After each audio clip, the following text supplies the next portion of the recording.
The call came in at 11:47 p.m. on October 15, 2024, to the Tarrant County Sheriff's Office Dispatch Center in Fort Worth, Texas. A night fisherman at Eagle Mountain Lake had hooked something heavy near the old concrete boat ramp on the lake's north shore, something that felt too substantial to be a submerged log or piece of debris. When he managed to drag it close enough to shore to see what he'd caught, the fisherman found himself staring at a waterlogged leather gun holster with a corroded badge still attached to the belt. The badge number was clearly visible despite 2 decades underwater. 4429, Riverside Police Department. Every law enforcement officer in North Texas knew that number. It belonged to Officer Danny Castellanos, who had vanished without a trace on the night of November 8, 2003, after completing what should have been a routine patrol shift in the small town of Riverside, population 12,000, nestled between Fort Worth and the Oklahoma border. Danny Castellanos had been 28 years old when he disappeared, a 5-year veteran of the Riverside Police Department, who was known for his thoroughness, his fluency in Spanish that made him invaluable in a community that was 40% Hispanic, and his habit of working extra shifts to support his wife, Maria, and their 2 young daughters. He was the kind of cop who knew every teenager in town by name, who kept granola bars in his patrol car for homeless individuals he encountered, and who had never fired his weapon in the line of duty despite working in an area where drug trafficking from Mexico made police work increasingly dangerous. Danny's disappearance had been front-page news throughout North Texas for months, generating thousands of tips, hundreds of volunteers for search efforts, and a $50,000 reward that remained unclaimed for over 20 years. His wife Maria had never remarried, never stopped believing that Danny might somehow still be alive, and never moved from the house on Elm Street where they had planned to raise their family together. The discovery of Danny's badge in Eagle Mountain Lake immediately triggered a massive recovery operation involving dive teams from 3 counties, sonar equipment borrowed from the U.S. Army Corps of Engineers, and FBI agents who had worked on Danny's case when it was first classified as a possible kidnapping in December 2003. The lake was a popular fishing destination about 15 miles from Riverside, connected to the town by a winding farm road that Danny had patrolled regularly as part of his assigned sector. The area around the boat ramp was isolated, surrounded by mesquite trees and scrub brush that would have provided perfect cover for criminal activity, and local law enforcement had long suspected that the lake might hold answers to several unsolved disappearances that had occurred in the region during the early 2000s. On October 17th, 48 hours after the badge was discovered, dive teams located the rusted frame of a 2001 Riverside Police Department cruiser, sitting upright on the lake bottom in 60 feet of water, approximately 200 yards from where the badge had been found. The vehicle's windows were down, its doors were open, and skeletal remains wearing the tattered remnants of a police uniform were secured in the driver's seat with the car's own seatbelt. The skull showed clear evidence of blunt force trauma, and a corroded .40 caliber bullet was recovered from the vehicle's dashboard, indicating that Officer Danny Castellanos had been beaten and shot before his patrol car was pushed into the lake. But it was what investigators found in the trunk of the submerged cruiser that transformed Danny's case from a decades-old missing person investigation into the most significant police corruption scandal in Texas history. Sealed inside a waterproof evidence bag in the trunk were documents that detailed a drug trafficking and money laundering operation involving the Riverside Police Department, the mayor's office, and several prominent local businesses. The documents were in Danny's handwriting, dated from September and October 2003, and described a systematic conspiracy to protect methamphetamine distribution throughout North Texas in exchange for monthly payments totaling hundreds of thousands of dollars. Danny had been conducting his own investigation of the corruption, documenting license plate numbers, photographing suspicious meetings, and recording conversations with a digital device that was also found in the evidence bag. The recordings, when finally enhanced and transcribed by FBI technicians, revealed conversations between Danny and his supervisors about his growing suspicions, his requests for backup when investigating certain cases, and his plans to contact federal authorities if the department didn't take action against the officers he suspected of corruption. November 8, 2003, the night Danny Castellanos disappeared, had started like hundreds of other shifts during his 5-year career with the Riverside Police Department. Danny reported for duty at 6:00 p.m., conducted a routine inspection of his patrol vehicle, and began his assigned patrol route through the southern sector of Riverside, an area that included several trailer parks, a truck stop that served Interstate 35W, and agricultural properties where migrant workers lived in conditions that ranged from adequate to deplorable. Danny's patrol logs, recovered from the police department's archives, showed that he had responded to 3 calls during his shift: a domestic disturbance at the Sunset Mobile Home Park that was resolved without arrests, a traffic accident with minor injuries on Highway 287, and a reported break-in at a warehouse on Industrial Boulevard that turned out to be a false alarm triggered by faulty security equipment. At 10:15 p.m., Danny had radioed dispatch to report that he was investigating suspicious activity at Eagle Mountain Lake, providing his location as the boat ramp on the lake's north shore, and requesting backup if he didn't check in within 30 minutes. Dispatch records showed that the backup request was acknowledged, but never forwarded to other units. And when Danny failed to check in as scheduled, no follow-up action was taken.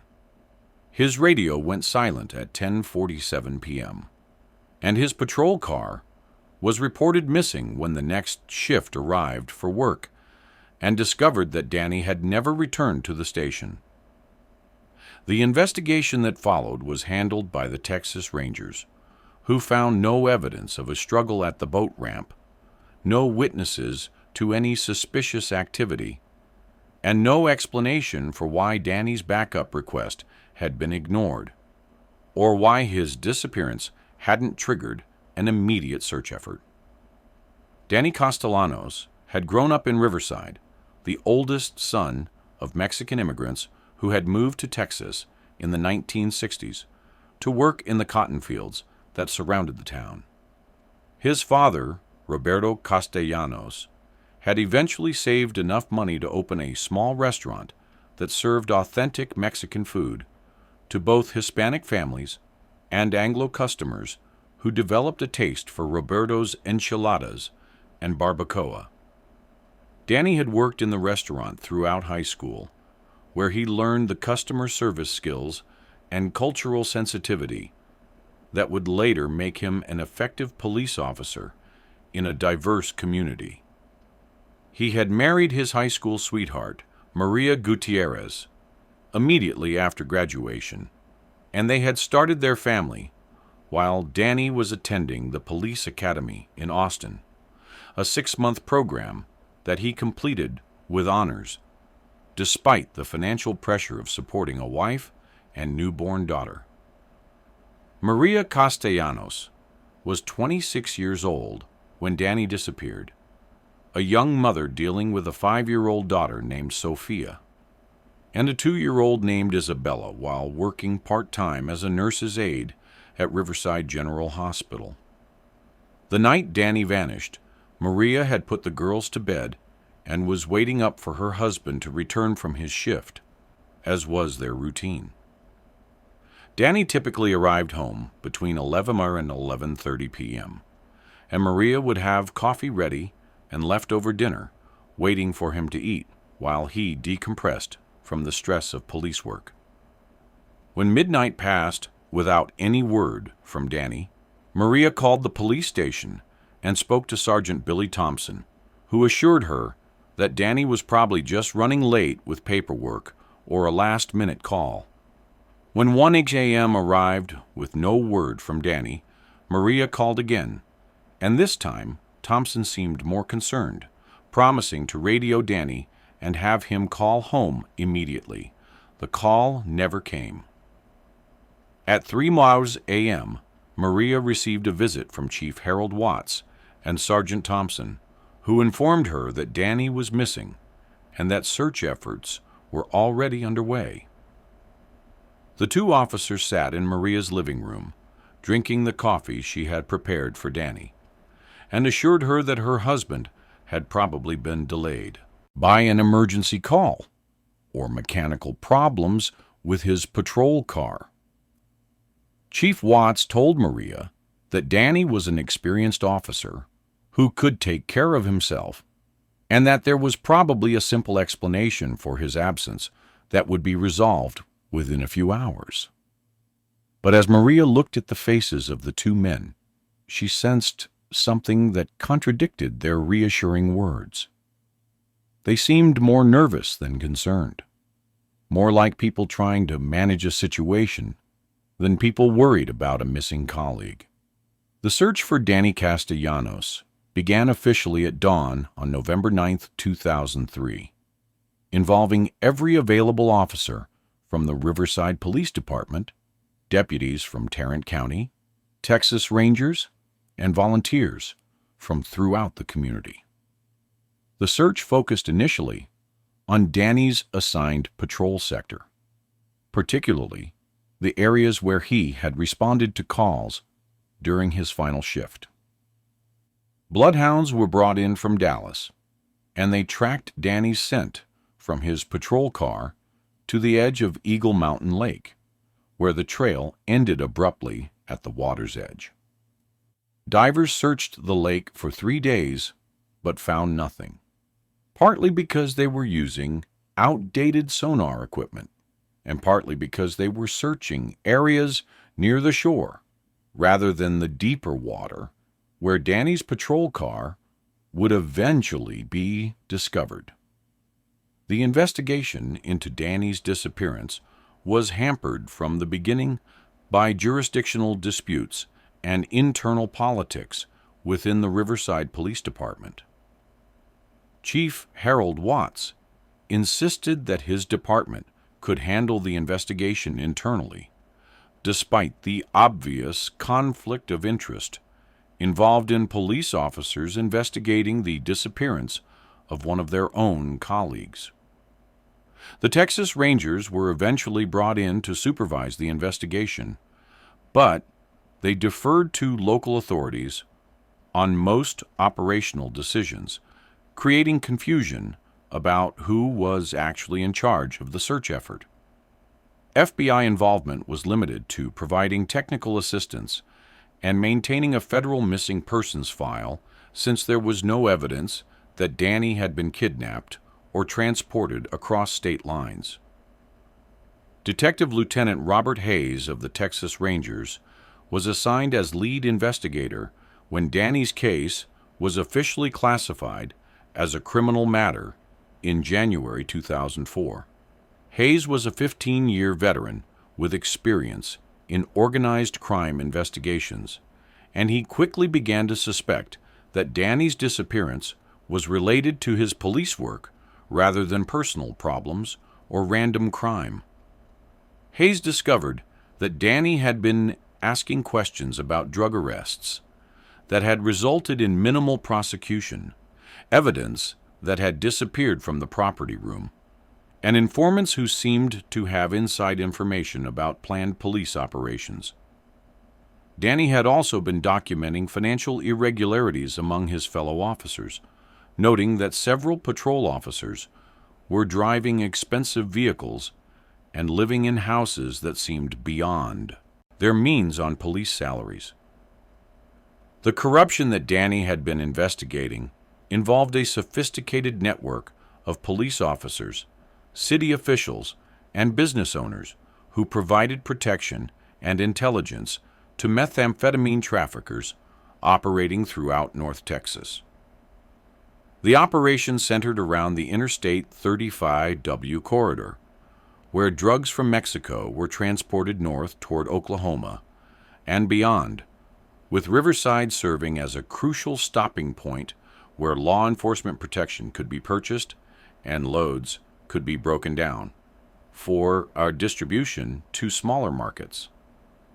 The monthly payments to corrupt officials totaled between $200,000 and $400,000, depending on the volume of drugs being moved, and the money was distributed through a complex system of cash payments, business investments, and property purchases that made the corruption difficult to detect and prosecute. Chief Harold Watts had been recruited into the corruption network in 1998, shortly after being hired to lead the Riverside Police Department, following a career with the Dallas Police Department that had ended under circumstances that were never fully explained.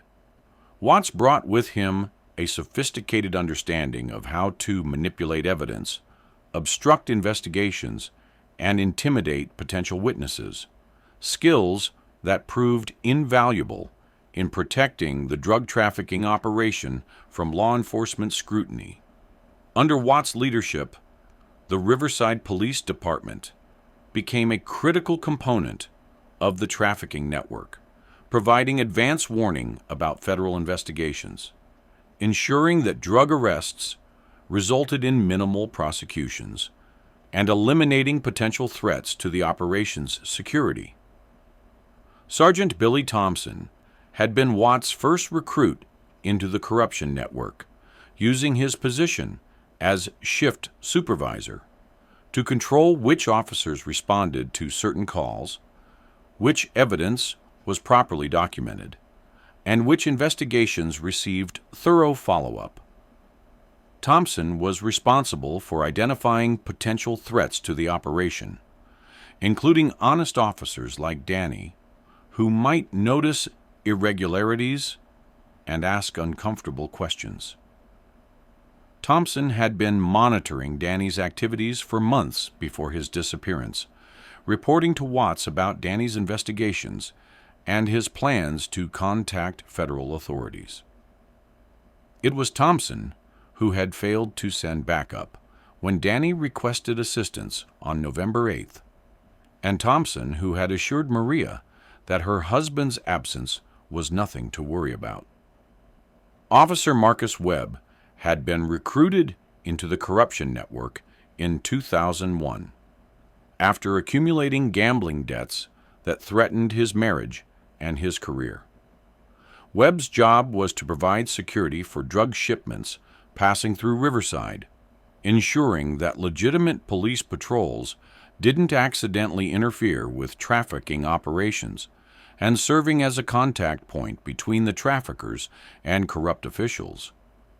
Webb had been the officer assigned to patrol the area around Eagle Mountain Lake on the night Danny disappeared, and he had been monitoring radio communications to ensure that Danny's backup request was not answered. Webb's patrol logs for November 8th showed that he had been in the vicinity of the lake during the time period when Danny's radio went silent, but he had reported no unusual activity or contact with his fellow officer. The murder of Danny Castellanos had been planned for weeks before November 8th, after Chief Watts decided that Danny's investigation posed an unacceptable threat to the corruption network.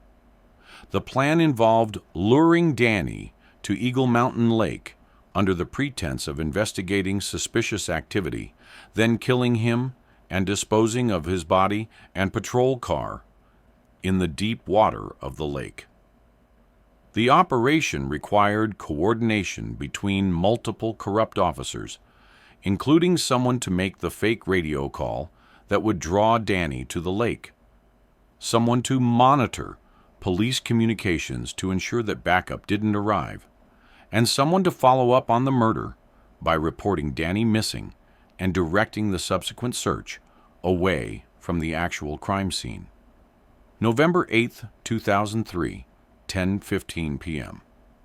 Danny Castellanos received a radio call reporting suspicious activity at Eagle Mountain Lake, a call that appeared to come through official channels, but had actually been placed by Officer Marcus Webb using a portable radio and departmental codes. The call described possible drug activity involving multiple vehicles and Hispanic males, exactly the kind of situation that would require Danny's language skills and cultural knowledge. Danny responded immediately, driving to the lake and radioing dispatch to request backup, unaware that his request would be deliberately ignored and that he was driving into a carefully planned ambush. The actual murder took place at approximately 10:45 p.m., when Danny arrived at the boat ramp and was confronted by Sergeant Billy Thompson and Officer Marcus Webb, both of whom he trusted as colleagues and friends.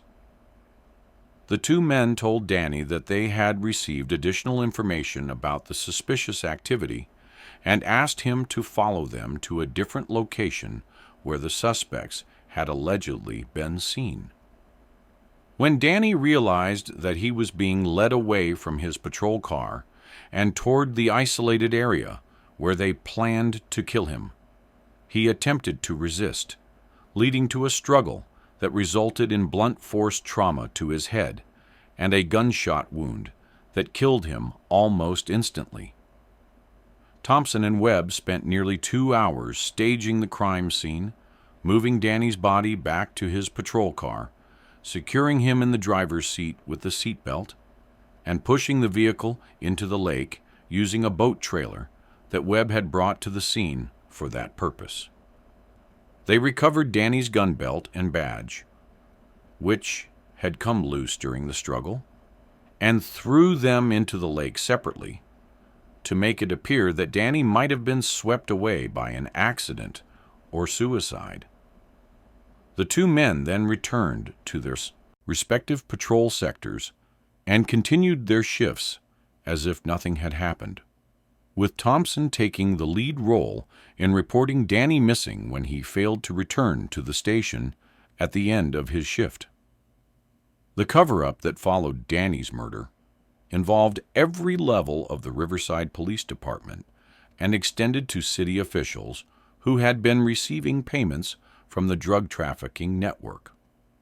Chief Watts personally directed the search effort, ensuring that divers focused on shallow water near the shore rather than the deeper areas where Danny's patrol car was actually located.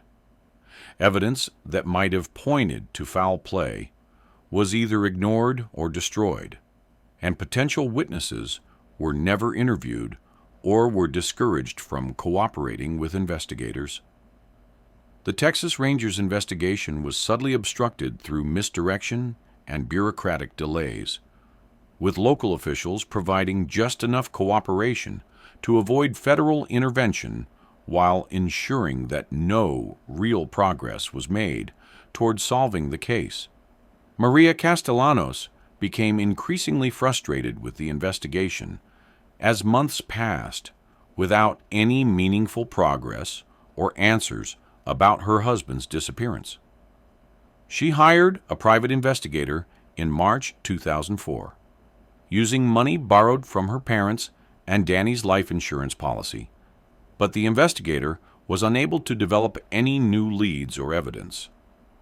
Maria also began conducting her own investigation, visiting the places where Danny had worked and talking to people he had known, gradually developing her own suspicions about corruption within the police department.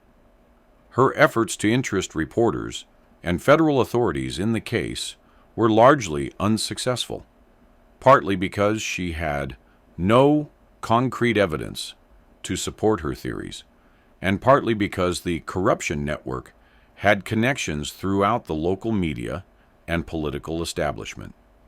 Sophia and Isabella Castellanos grew up without their father, dealing with the trauma of his disappearance and the financial hardship that followed when Maria was forced to work full-time while raising 2 daughters as a single parent.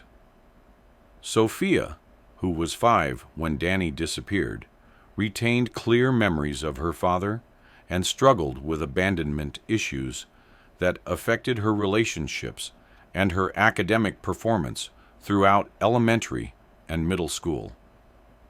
Isabella, who was only 2 when Danny vanished, had no real memories of her father, but was profoundly affected by the grief and stress that dominated their household for years after his disappearance. Both girls developed anxiety disorders that required counseling, and both struggled with trusting authority figures and law enforcement officers who reminded them of the investigation that had failed to bring their father home. The Castellanos family's financial situation became increasingly desperate in the years following Danny's disappearance. Maria's income as a nurse's aide was insufficient to cover the mortgage on their house, and Danny's death benefits were tied up in legal disputes about whether he had died in the line of duty since his body had never been recovered. The family eventually lost their house on Elm Street and moved into a small apartment near the hospital where Maria worked, selling most of their possessions and relying on assistance from relatives and church members to make ends meet. The financial stress added another layer of trauma to the girls' lives, forcing them to change schools and abandon activities and friendships that had provided stability during the most difficult period of their lives. Detective Lieutenant Robert Hayes continued investigating Danny's disappearance even after the case was officially designated as cold in 2006. Hayes had developed his own suspicions about corruption within the Riverside Police Department, but he lacked the evidence and resources necessary to pursue a comprehensive investigation of his theories. Hayes interviewed dozens of potential witnesses, reviewed thousands of pages of documents, and consulted with federal authorities about the possibility of organized crime involvement in Danny's disappearance. But every lead eventually reached a dead end, and every potential breakthrough was frustrated by lack of cooperation from local officials and the sophisticated cover-up that had been implemented by the corruption network. The drug trafficking operation that had led to Danny's murder continued operating successfully for several more years after his disappearance, generating millions of dollars in profits and expanding to include additional routes and markets throughout Texas and neighboring states. The monthly payments to corrupt officials increased as the operation grew, reaching as much as $600,000 per month by 2007. And the network recruited additional police officers, prosecutors, and judges to provide protection and intelligence. The operation might have continued indefinitely if not for a federal investigation that began in 2008, when DEA agents noticed patterns in drug seizures and arrests that suggested corruption within multiple law enforcement agencies in North Texas. Chief Harold Watts retired from the Riverside Police Department in 2009, citing health problems and a desire to spend more time with his family. His retirement was celebrated with a community ceremony that honored his 11 years of service and his efforts to modernize the department's equipment and training programs. Watts moved to a ranch in West Texas that he had purchased with money that federal investigators would later determine came from drug trafficking profits, and he maintained his silence about Danny's murder, even when facing federal charges related to the corruption network. Watts died of a heart attack in 2019, taking his detailed knowledge of the murder conspiracy to his grave, and leaving investigators to piece together the truth from testimony provided by his surviving conspirators. Sergeant Billy Thompson was promoted to lieutenant in 2010 and eventually became acting chief of the Riverside Police Department when Watts retired.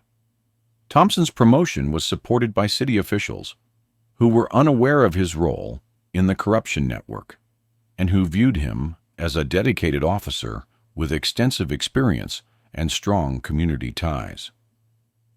Thompson continued to obstruct any investigation into Danny's disappearance, using his position to control access to evidence and limit cooperation with outside agencies.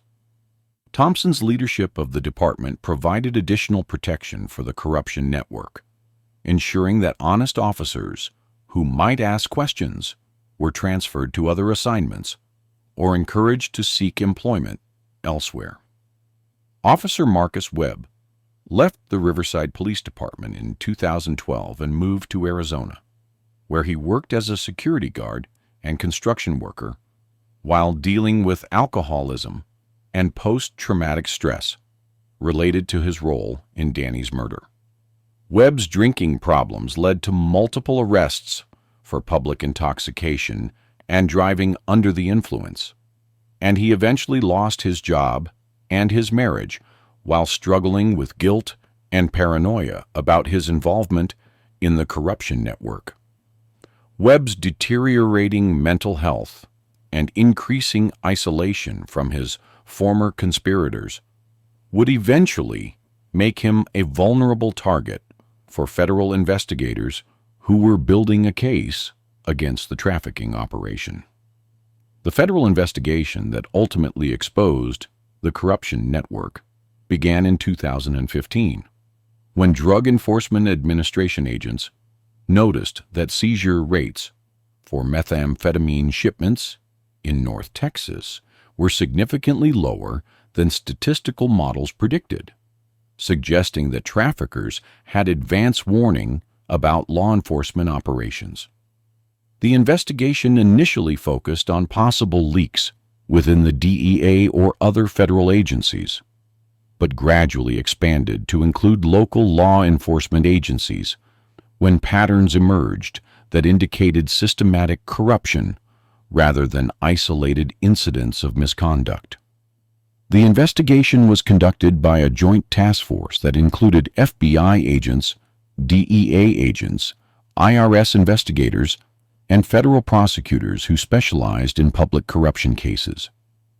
Agent Patricia Morales of the FBI was assigned as lead investigator for the Joint Task Force in 2017, bringing 15 years of experience in organized crime investigations and fluency in Spanish that proved crucial for developing informants within the Hispanic community where much of the trafficking activity was concentrated. Morales quickly identified Riverside as a focal point for the corruption network, noting that drug seizures in the area were virtually non-existent, despite intelligence indicating heavy trafficking activity along the Interstate 35W corridor. Morales began developing a comprehensive investigation that included surveillance operations, financial analysis, and attempts to recruit informants within the law enforcement agencies suspected of corruption. The breakthrough in the federal investigation came in 2018 when Marcus Webb was arrested for his third DUI offense and faced the possibility of a lengthy prison sentence as a habitual offender. FBI agents approached Webb while he was in jail awaiting trial, offering him the opportunity to cooperate with their investigation in exchange for federal protection and reduced charges. Webb initially refused to cooperate, maintaining his loyalty to his former conspirators, but eventually agreed to provide information when agents demonstrated that they already had evidence of his involvement in the corruption network, and that his former colleagues were preparing to make him a scapegoat for the entire operation.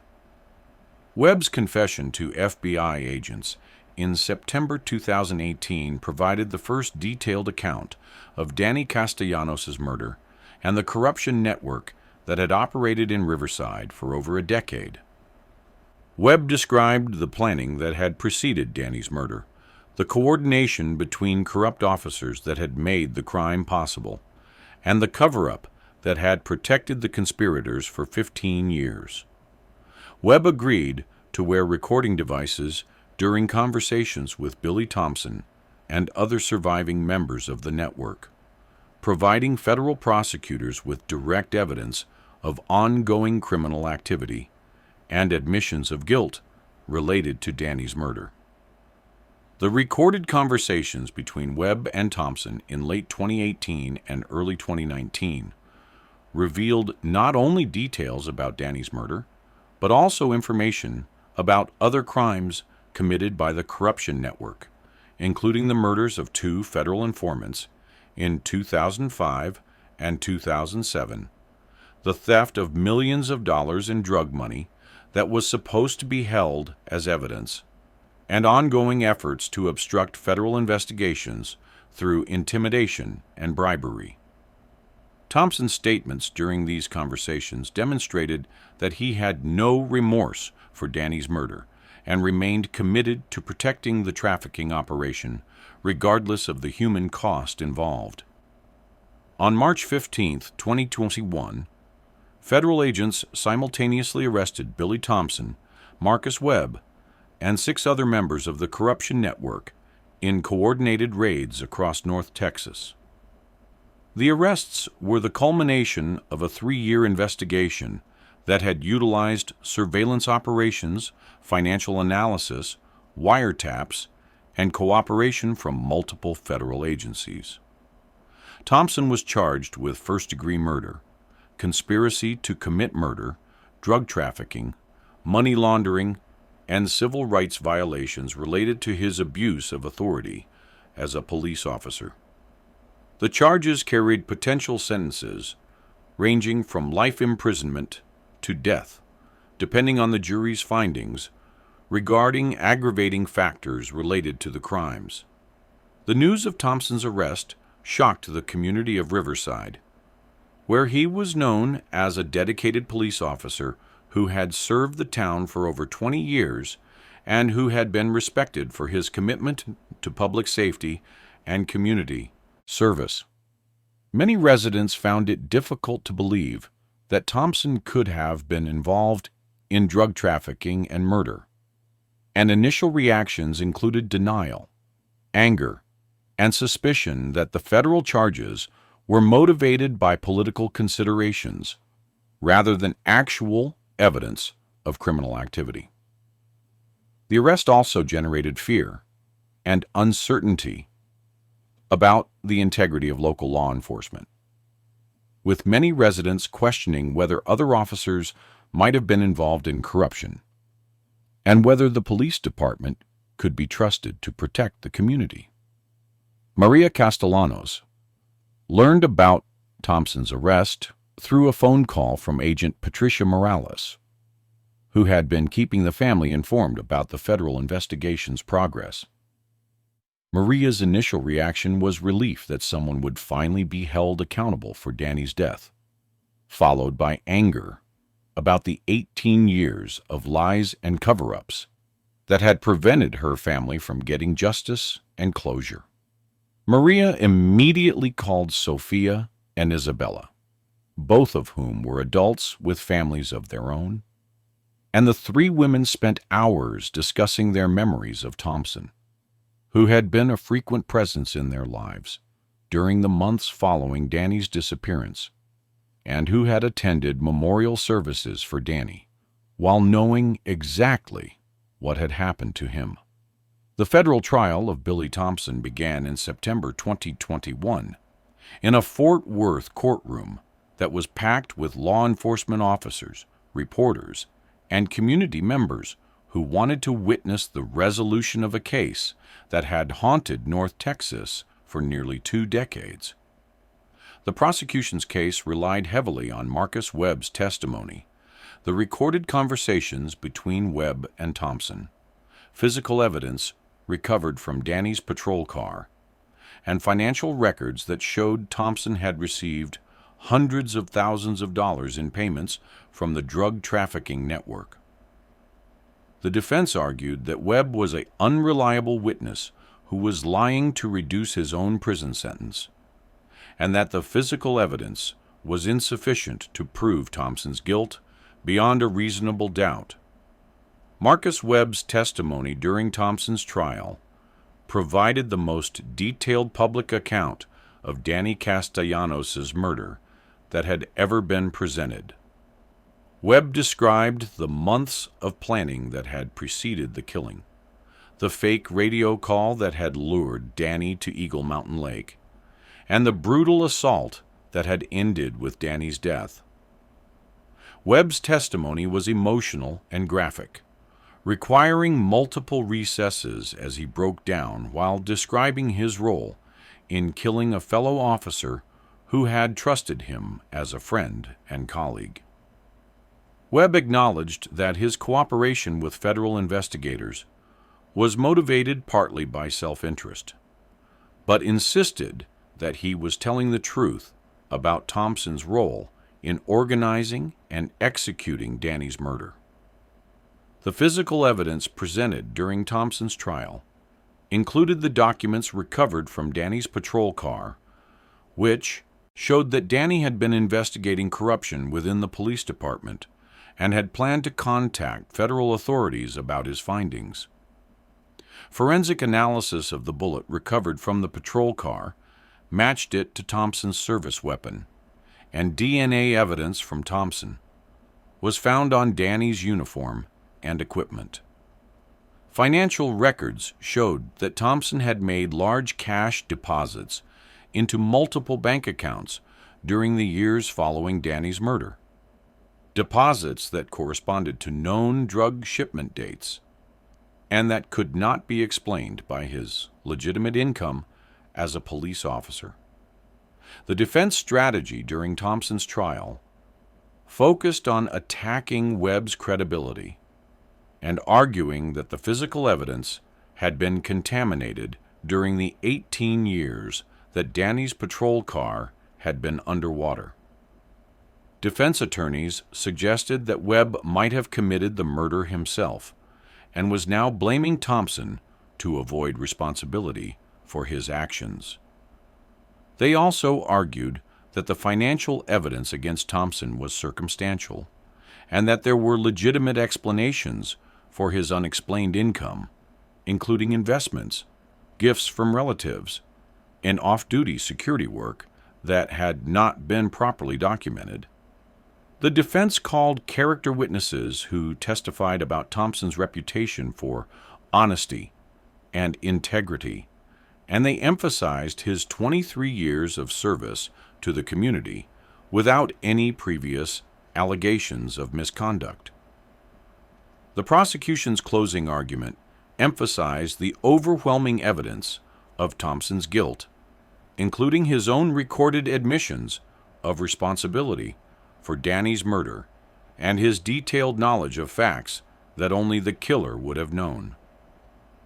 Prosecutor Amanda Rodriguez told the jury that Thompson had betrayed every oath he had taken as a police officer, every principle he had sworn to uphold, and every citizen he had promised to protect and serve.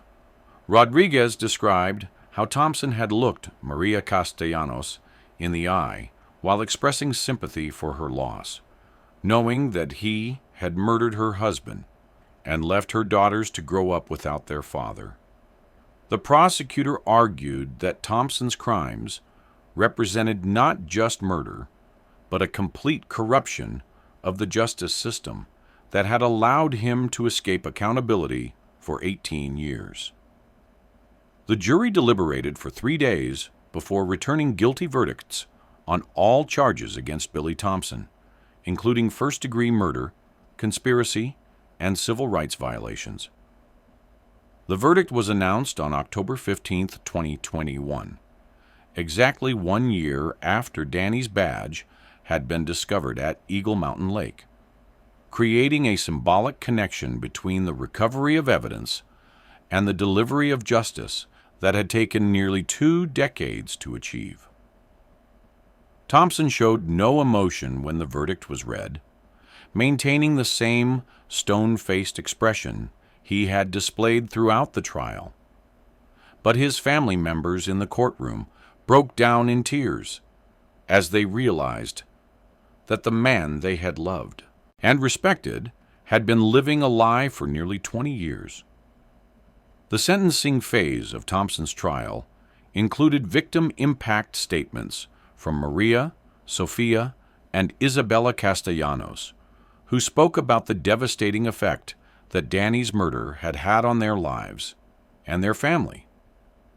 Maria described 18 years of uncertainty, financial hardship, and grief that had been made worse by Thompson's lies and cover-ups, which had prevented her family from getting closure and moving forward with their lives.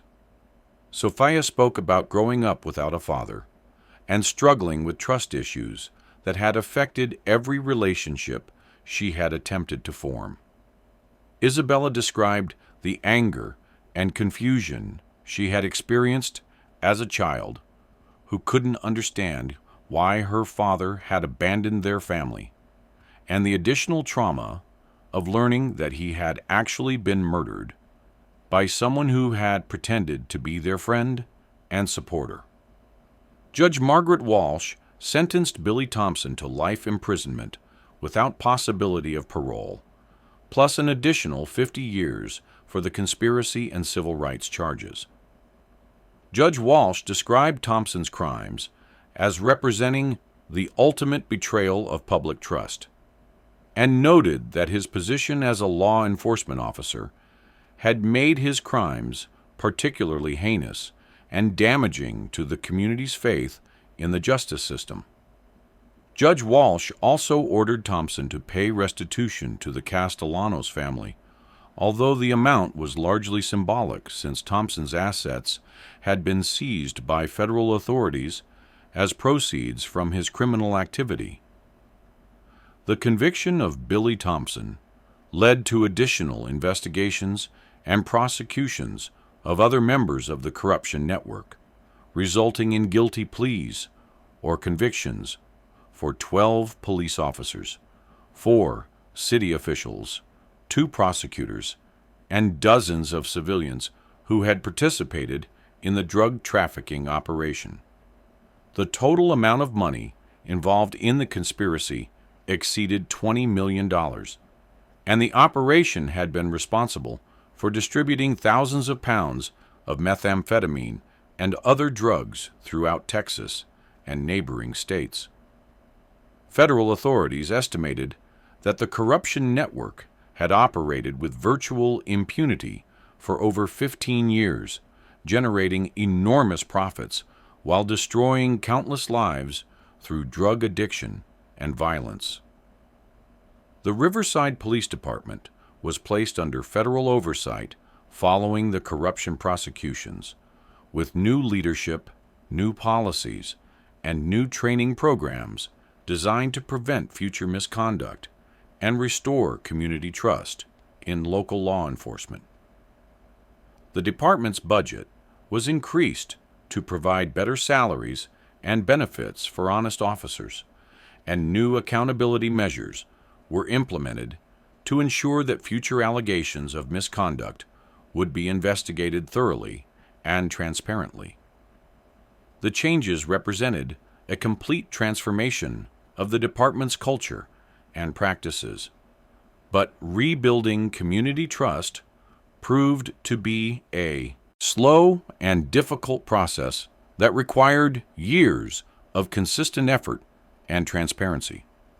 Marcus Webb was sentenced to 25 years in federal prison following his cooperation with the prosecution, a sentence that reflected both his role in Danny's murder and his assistance in exposing the broader corruption network. Webb's testimony had been crucial to securing convictions against Thompson and other members of the conspiracy, and federal prosecutors had recommended a reduced sentence in recognition of his cooperation.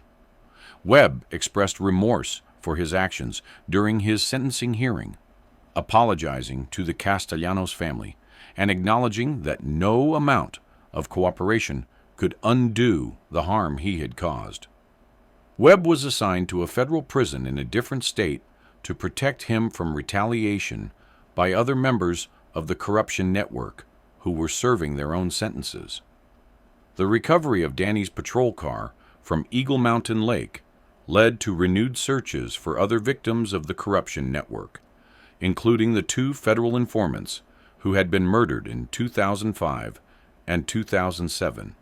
Using information provided by cooperating witnesses and improved underwater search technology, investigators located the remains of both victims in different bodies of water throughout North Texas. The recovery operations provided closure for additional families who had been searching for answers about their missing relatives and generated additional evidence that was used in the prosecution of other network members who had participated in multiple murders.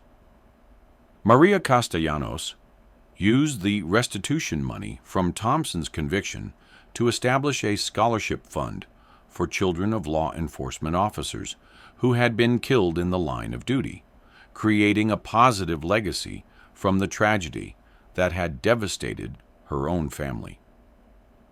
The scholarship fund was named in Danny's honor and provided financial assistance for college tuition and other educational expenses, helping other families avoid the financial hardship that the Castellanos family had experienced following Danny's death. Maria also became an advocate for police accountability and transparency, speaking at law enforcement conferences and community meetings about the importance of reporting corruption and supporting honest officers who risked their careers to expose misconduct. Sofia Castellanos became a social worker specializing in trauma counseling for families affected by violence and loss, using her own experiences to help other people navigate the grief and confusion that follows unexpected tragedy. Sofia's work focused particularly on children who had lost parents to violence, providing counseling services and support groups that helped young people process their emotions and develop healthy coping strategies. Sofia often spoke about her father's commitment to justice and service, using his example to inspire others to find meaning and purpose, even in the midst of profound loss and disappointment. Isabella Castellanos pursued a career in journalism, motivated by her family's experience with the media coverage of her father's disappearance and the importance of investigative reporting in exposing corruption and holding public officials accountable for their actions. Isabella worked for several newspapers and television stations throughout Texas, covering crime and court cases, with particular attention to stories involving law enforcement misconduct and government corruption. Isabella's reporting was recognized with several awards for investigative journalism, and she often credited her father's example as the inspiration for her commitment to truth-telling and public service through journalism. The house on Elm Street, where Danny and Maria had planned to raise their family, was eventually purchased by the city of Riverside and converted into a community center that provides services for families affected by crime and violence. The center offers counseling, legal assistance, financial planning, and other support services, creating a positive use for a property that had been associated with tragedy and loss. A plaque at the center's entrance honors Danny's memory and his commitment to serving his community, ensuring that his sacrifice will be remembered by future generations of Riverside residents. Agent Patricia Morales continued investigating public corruption cases throughout Texas and other states, using the experience and knowledge gained from the Riverside investigation to develop new techniques for exposing misconduct within law enforcement agencies. Morales became a national expert on police corruption investigations, providing training and consultation to other federal agents and local investigators who were dealing with similar cases. Morales often spoke about the Castellanos case as an example of how thorough investigation and victim advocacy could eventually overcome even sophisticated cover-ups and bring justice to families who had been failed by the system. Detective Lieutenant Robert Hayes, retired from the Texas Rangers in 2022, finally able to close the case that had frustrated him for nearly 20 years. Hayes attended Thompson's sentencing hearing and spoke with Maria Castellanos about the long journey toward justice that had ultimately vindicated Danny's memory and exposed the corruption that had led to his death. Hayes expressed satisfaction that the truth had finally emerged, but also regret that the investigation had taken so long and had required federal intervention to overcome the obstacles and obstruction that had protected the corruption network for so many years. On the 20th anniversary of Danny's disappearance, November 8, 2023, the city of Riverside held a memorial service honoring Danny's sacrifice and acknowledging the community's failure to protect him from the corruption that had festered within its own police department. The service was attended by hundreds of residents, law enforcement officers from throughout Texas, and federal agents who had worked on the investigation that finally brought his killers to justice. Maria, Sofia, and Isabella Castellanos spoke about Danny's legacy and their gratitude for the people who had never given up on finding the truth, even when it seemed impossible that justice would ever be achieved. The memorial service concluded with the dedication of a new monument in Riverside's town square, featuring Danny's badge number, his years of service, and an inscription that reads, "Officer Danny Castellanos. He died seeking justice and found it at last." The monument serves as a permanent reminder of the importance of integrity in law enforcement and the ultimate triumph of truth over corruption, even when that triumph requires decades of patient investigation and the courage of people willing to risk everything to expose criminal activity within positions of trust and authority. Today, Eagle Mountain Lake remains a popular destination for fishing and recreation, but the boat ramp on its north shore has been renamed the Officer Danny Castellanos Memorial Boat Ramp, ensuring that visitors to the area will remember the dedicated police officer whose commitment to justice ultimately cost him his life, but led to the exposure of one of the largest police corruption scandals in Texas history. The lake's clear waters reflect the Texas sky as they have for generations, but now they also reflect a community's determination to honor the memory of a man who died protecting the values that make law enforcement a noble profession, even when some of its members betray those values for personal gain.